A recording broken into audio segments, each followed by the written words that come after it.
What's up, fellow quarantiners? Day 20 something. I can't keep track anymore, but hopefully this ends soon. Welcome to another video. This video is going to be a little different, something more personal, something a little more deep and meaningful from my end, given the title of the video you probably saw. So this will kind of take you through what's been going on this past year. Today actually marks 1 year, me being sober, giving up alcohol. And this is gonna be my video about the past year and my road to recovery.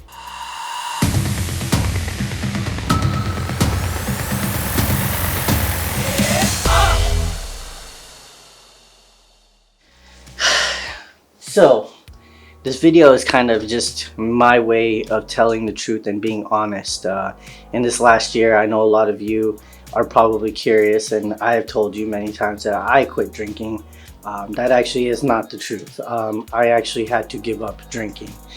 And this is actually 1 year for me starting my path to sobriety, getting the help that I needed, going through rehab, and I'll get to that later in the story. As you know, a year ago today, I was not in a good place. I was physically and mentally both addicted to alcohol very severely. There was something in me that got used to it, that I drew to alcohol to numb everything. Confrontation, arguments, bad days, good days. It got to the point where alcohol didn't need an excuse. It was just a daily thing. And then it became even worse, where it became the physical addiction of it. I needed it in order for me to not feel physically sick. And you know, I'll get to all that later in my story, but that's just kind of like where I was. I was in a very bad space, both mentally, and I, didn't realize what I was doing to myself and to the people around me and to the loved ones. So this is just me kind of telling my truth and letting know what's going on. And first of all, this isn't a sympathy ploy for this video. This isn't for you to feel sorry for me. This is just me trying to be honest and letting the people know, especially the family and friends that I've left out. I apologize. There was a reason for it. This year was like a test for me to be able to express what's been going on. And you know, it's a very deep and very powerful subject in our household right now with everything that's happened. So this is my way of being honest to the people that I've been lying to and saying I quit drinking because I didn't quit drinking. I had to quit drinking. And this isn't, don't feel bad. This is just me trying to get the information out there and for me to be able to tell the story one way and to everybody at the same time. So what happened? Clearly, I had an addiction. I was consuming about 3 to 4 pints of vodka within a couple days. On a good day, I was going to the liquor store 2 to 3 times. I was a huge isolated drinker, so my drinking came from me not being able to face my problems and being able to voice them and talk to them or the people that are involved in it.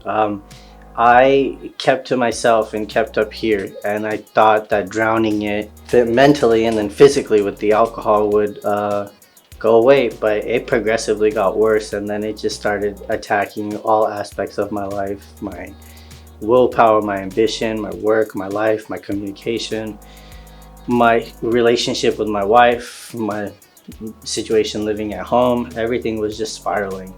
It all started about a year ago when I ended up in the ER from collapsing. I had a 0.44 blood alcohol level. That was when it was clear to both my parents and my wife that I had a severe problem. I ended up getting rushed to the ER, passed out in the car on the way there, and they put me on the bed and everything, and the doctor administered me with what was going on. This was my 3rd time in the ER, by the way, getting treated for withdrawal. Not as severe. This time, this one was the last straw. It got to the point where it was that bad where I was lying to the doctor and to my family that was there at the time. It definitely was a problem, and that's when a social worker had to get involved.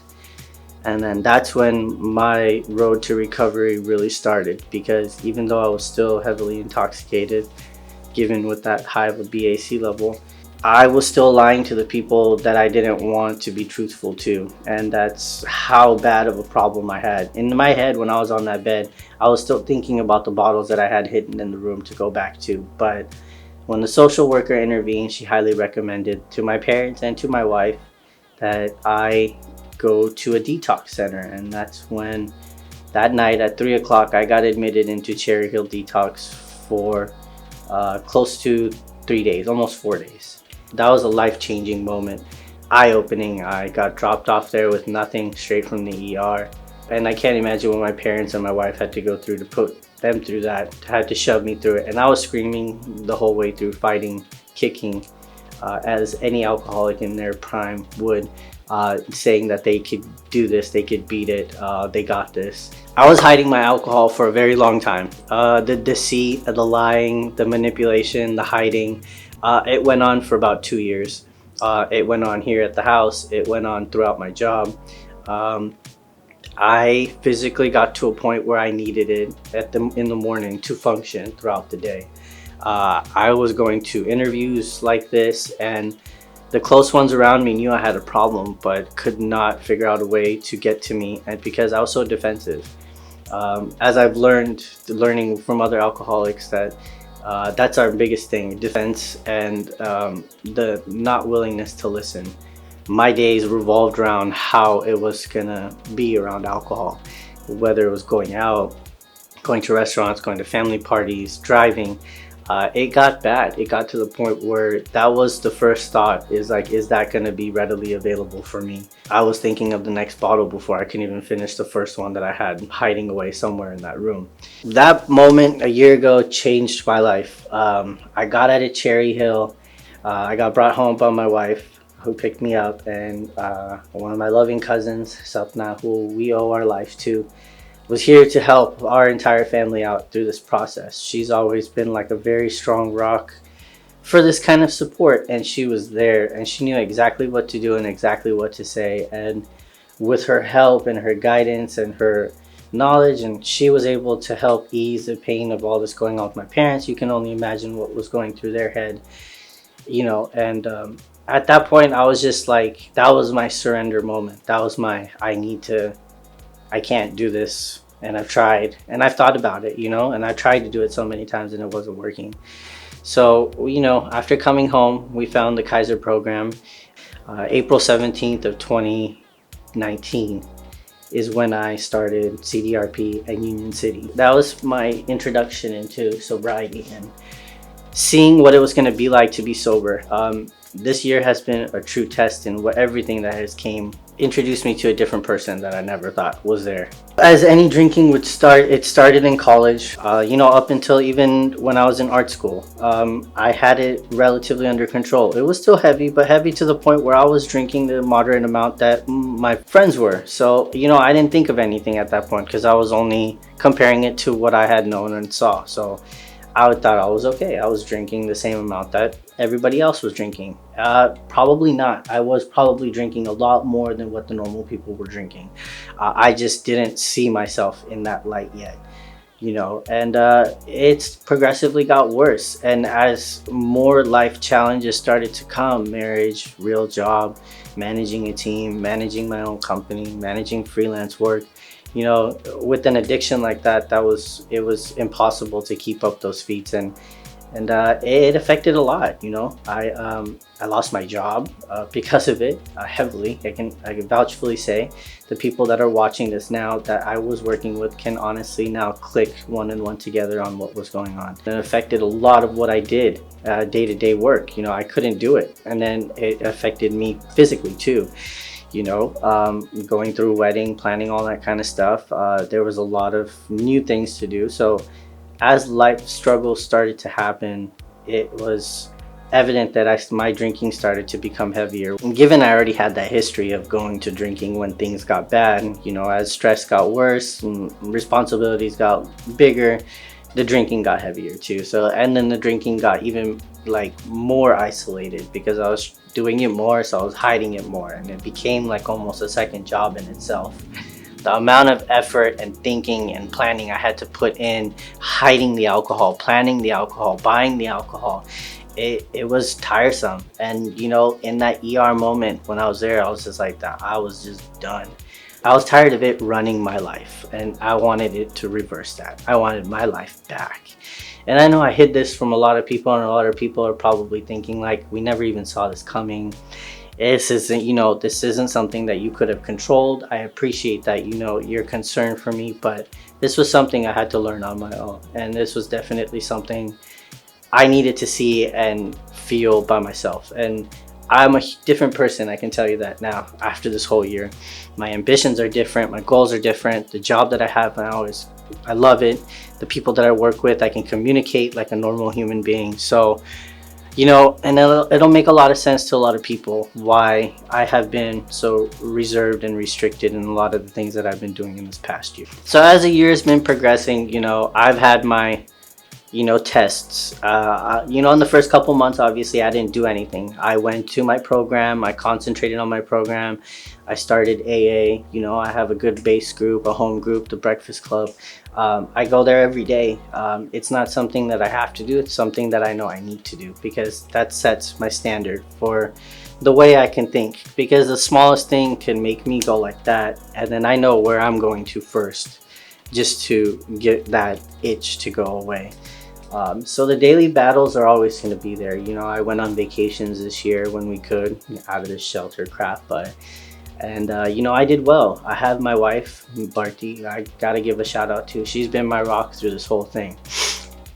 Having her on vacations is a true definition of like the soldier wife, because she stopped drinking. She was never really a big drinker to begin with, but when all this happened, she really became that rock. And like, you don't need it. We can have fun. We can do things that don't need it. And, you know, those are the type of people that I had to surround myself around in that time, because it was going to be easy for me to slip up. And so I built around a good people in AA, and my cousins and my family. And so I built a good base. And, you know, I got to go to Niners games, and I went to Niners games sober, and I came back sober, and I drove there and drove back. I never in my right mind thought I'd be doing half the things I've been doing in this past year, and it feels good. You know, alcohol doesn't come in bottles, it comes in people. And so that's what we always constantly refer to in our you know, groups, that it's not, we constantly think it's that, it's not, it's this.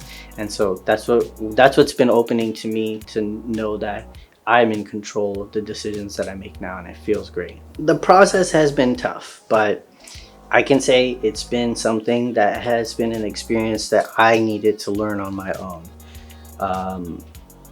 You know, I've had the amazing support system of my wife, my mom and my dad, you know, my sisters, my brother-in-laws, Sapna, Pat. You know, I'm only naming specific people because I only told a handful of people. I wanted to have a grasp on this before I let people know comfortably that this is something that's going to be a part of my life for the rest of my life, and I was going to be comfortable and set in my 2 feet before I was able to share that to everybody. As I started to get into the sobriety, I started a Kaiser program. I stuck with that for about 3 months before I couldn't juggle it with work, and I was okay enough to kind of be on my own 2 feet. And I had, you know, the great support of AA, and I've been doing that every day. The Kaiser program definitely molded me. It introduced me to the concept of being an alcoholic and what alcoholism is. And, you know, with the weekly assignments like we did, essays that we had to write about us and opening up about our processes about alcohol and alcoholism and how it's affecting us. Through that, I learned that I need other alternatives, especially when boredom comes around. That's like my #1 green light for. I learned how to, you know, utilize the tools that I learned. I went to AA. I had to learn a little bit about it. I was hesitant because I wasn't really into like the whole God thing, and that's what was my interpretation of what AA was going to be, and it was. But so I had to kind of take myself out of my own box, and through the AA program, I've learned so much by doing their step work and getting a sponsor. And my sponsor, shout out to Mike, has been a lifesaver. He showed me this whole path of AA and doing things sober and being able to manage, you know, having my own body, going out into public, being sober. So he's been helping me, and he has a lot of experience with sobriety and AA, and he keeps me busy, and I keep him busy. So it's with his help and the other members of the Breakfast Club that I go to every morning. Shout out to them. It's their help and their stories and their inspiration that kind of keeps me sober, and we keep each other sober. And that's what I've learned with that AA program, that it's the service that you give back. So my sponsor taught me a lot, and I hope to learn more. With the AA program, it's always a great resource. It's something that I do daily, and I don't have to, it's because I want to. It just centers me when I go to work, and it gives me the ability to kind of take other people's experiences and mold them into my own. People that understand me and I understand them. We come from the same cut.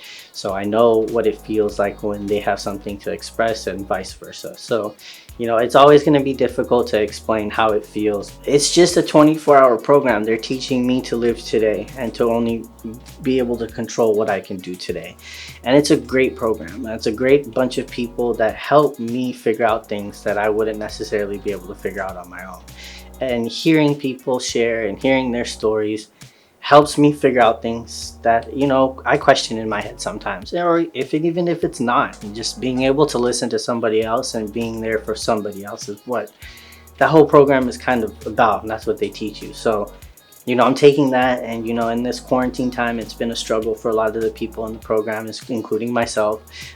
Isolation is a big trigger for a lot of us, because this is, for me at least, this is how I used to drink. So being cooped up at home can be both a positive and a negative, but I'm trying to keep my triggers on the positive side. With everything that's been going on, AA has shown me that helping the other person is a big thing. So I've been setting up Zoom meetings and getting this whole digital trend going for my local members and people within our community, that they can actually get back onto meetings and be on a schedule. It's been difficult for some people, it's been okay for some, but the service is what keeps you going, and that's what they teach you. So helping that next person out when you are in that suffering spot is how this program continues to grow. And without it, I'd be kind of lost. And that's why it's not a thing about me having to go. It's a thing about me wanting to go. It's like, it's a way for me to center my day, so that I can continue to remember that it is going to be something that I have to consciously keep thinking about every day in order for me to get better from it. So some of the things that I've been gaining out of this, I've been learning new techniques to just be a better person, learning to grow and help my mind grow at the same time. So things like mind space and apps like My Sober Life are apps that help me kind of remember day to day that this is something that I have to consciously keep thinking of. Now, this app, I track like my day-to-day progress about how I'm doing pretty much. And so it reminds me about how much money and how much time I used to spend in my alcoholism. So it's a daily reminder, and there's a community of us, and so I get to see and read about other people and their milestones. And so you can tell that this was my milestone for a year. So it's a big accomplishment, and I'm happy to be where I'm at, and I'm sure a lot of people can say the same about me too. This last year has been a little bit emotional for a lot of people, including myself, and so I wanted to thank both my wife and my parents tremendously for the support, everything that they've been helping me through. And it's been my battle myself, but we're not bad people trying to get good, we're sick people trying to get better. And so I value that people are opening themselves up to seeing that, and that they're seeing my attempt at becoming better. And, just as the program said, it's just one day at a time, and I can only take it one day at a time. And so with that, that's why I wanted to make this video and kind of make it my truth, to let people know what has been going on. And if I see you in the future, I hope this isn't the only thing that you have to talk about, and don't feel uncomfortable and on edge and on eggshells when you're around me, or if I'm around it, or we are around it. It's natural, especially look at what's going on with quarantine right now. A lot of people are drinking, and it's just evident, it's gonna be there. So don't walk on eggshells. I'm happy to talk to you. I'm happy to answer questions. It's why I wanted to make this video. If you have any questions, you know, I'm happy to answer them. So comment in the comment section below. You know, if I want to do a part 2 of this video and people want to hear more of the story of how things happen, or want to read more of my assignments, or just in general have questions about it, you know, you're not alone is one thing. And that's what I wanted to say. You know, that I'm only here to talk about myself, but if you do or think you are in that gray area, you know, it doesn't hurt to ask. It doesn't hurt to find out information. You don't have to learn the hard way like I did, but you know, sometimes that is the case, and I'm one of those. I have a very addictive personality. I like to learn things the hard way. But this, you know, reach out if you ever have any questions. I'm an open book, and I'm a sponge in the same time.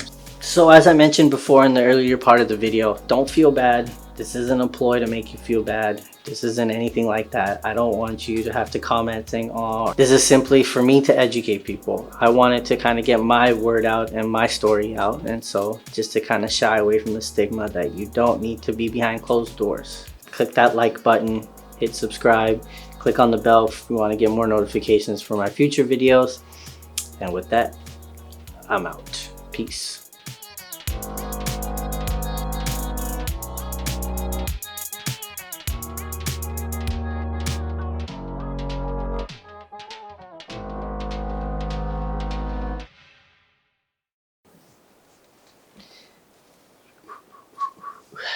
All right, so that should do it.